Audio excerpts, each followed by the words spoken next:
Hello जी, तो कैसे हैं आप सब। होप सारे के सारे बहुत अच्छे होंगे। तो आप सभी का एक बार फिर से स्वागत है हमारे जीके की निचोड़ में। हाँ जी, बहुत ज़्यादा सब जो लेंदी वीडियो बनाते हैं, पहले तो अपना प्रमोशन करेंगे, फिर उसमें वीडियोस बनाएंगे। ये सब तो मेरा भाई ऐसा कुछ भी नहीं है।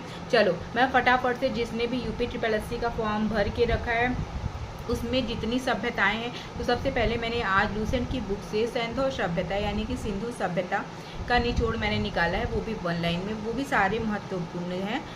1 नंबर अगर आ गया तो डन है, इसमें से लेकर के जाओगे। बहुत ज़्यादा बातें नहीं करते, कर लेना चैनल को सब्सक्राइब और आओ चलो पढ़ते हैं। तो चलो, सिंधु सभ्यता की खोज सबसे पहले दयाराम साहनी ने करी थी। ये 1700 से 2400 ईसा पूर्व करी गई थी। ठीक है, तो सभ्यता की खोज किसने करी थी? दयाराम साहनी ने। सिंधु सभ्यता के निवासी कौन थे? द्रविड़ और भूमध्य सागरी थे। सिंधु सभ्यता के 6 बड़े नगर जो थे वो मोहनजोदड़ो, हड़प्पा, गढ़वारीवाला, धौलावीरा, राखीगढ़ी, कालीबंगन। ठीक है, हड़प्पा संस्कृति में सर्वाधिक स्थल कहाँ मिले? गुजरात में खोजे गए थे। सिंधु सभ्यता का बंदरगाह कौन कौन सा है? लोथल एवं सुतकोतदा है। कालीबंगन में ईंटों का प्रयोग देखा जाता है, तो हो सकता है ना ईंटों का प्रयोग कहाँ देखा जाता है, तो वो है कालीबंगन में। स्नानागार कहाँ से प्राप्त हुआ था? तो वो मोहनजोदड़ो से हुआ था। और अग्निकुंड, लोथल एवं कालीबंगन कहाँ से प्राप्त हुआ था? तो वो अग्निकुंड, लोथल और कालीबंगन से प्राप्त होता। मोहनजोदड़ो में जो 3 मुख वाले देवता थे उन्हें पशुपति नाथ कहा जाता था। उनके चारों तरफ हाथी, गैंडा, भैंसा विराजमान होते थे। और मैं चीता लिखना भूल गई।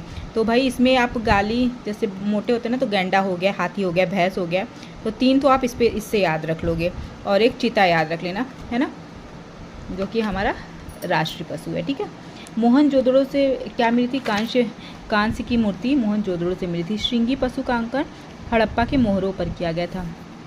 सिंधु सभ्यता की लिपि क्या थी? भाव चित्रात्मक थी।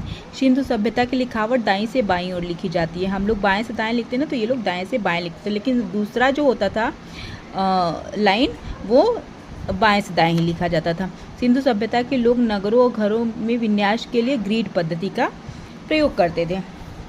सिंधु सभ्यता की मुख्य फसल जो थी वो गेहूँ और जौ थे। सैंधववासी मिठास के लिए भैया गुड़, शक्कर और मिठाई का प्रयोग नहीं करते थे, बल्कि ये शहद का प्रयोग करते थे।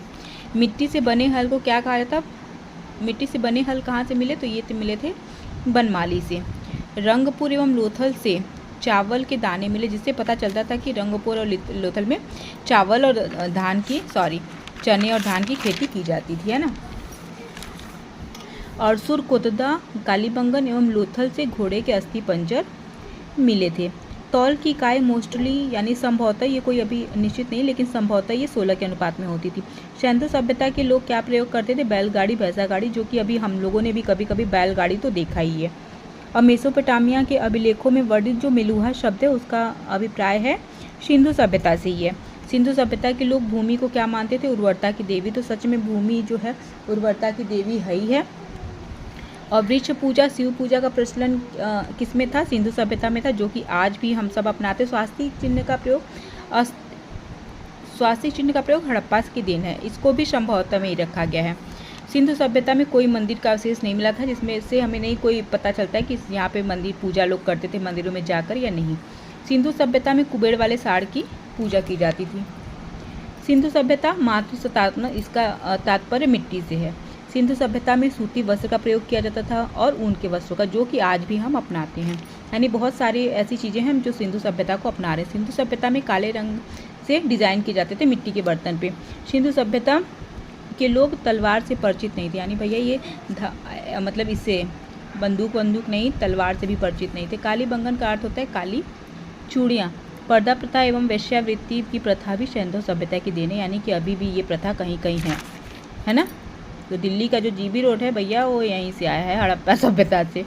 जन मजाक कर रही थी। हड़प्पा में 100 को जलाया नहीं जाता था, जबकि मोहनजोदड़ो में 100 को जलाया जाता था। ठीक है, फिर सिंधु सभ्यता का विनाश का कारण बन गया बाढ़। भैया बहुत भयंकर बाढ़ की वजह से सिंधु सभ्यता में तबाही मच गई। आग में पड़े मिट्टी को टेराकोटा, ये मोस्ट इंपॉर्टेंट हो सकता है आपका, टेराकोटा कहा जाता था।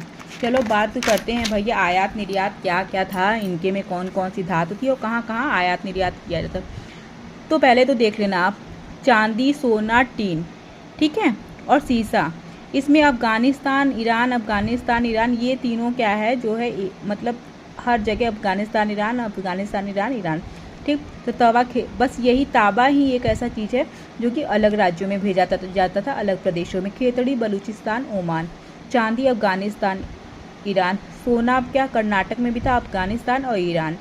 टीन अफगानिस्तान ईरान, ठीक है, यानी कि चांदी और टीन का अफगानिस्तान और ईरान में चांदी और टीन दोनों आयात होते थे। गोमेद सौराष्ट्र में होता था, लाजवर्थ मेसोपोटामिया, शीशा ईरान में होता था, ठीक है। तो ये है भाई सिंधु सभ्यता का, जितने भी लोग यूपी ट्रिपल एससी की तैयारी कर रहे हैं उनके लिए मोस्ट इम्पॉर्टेंट सिंधु सभ्यता। तो चलो लाइक शेयर सब्सक्राइब करना मत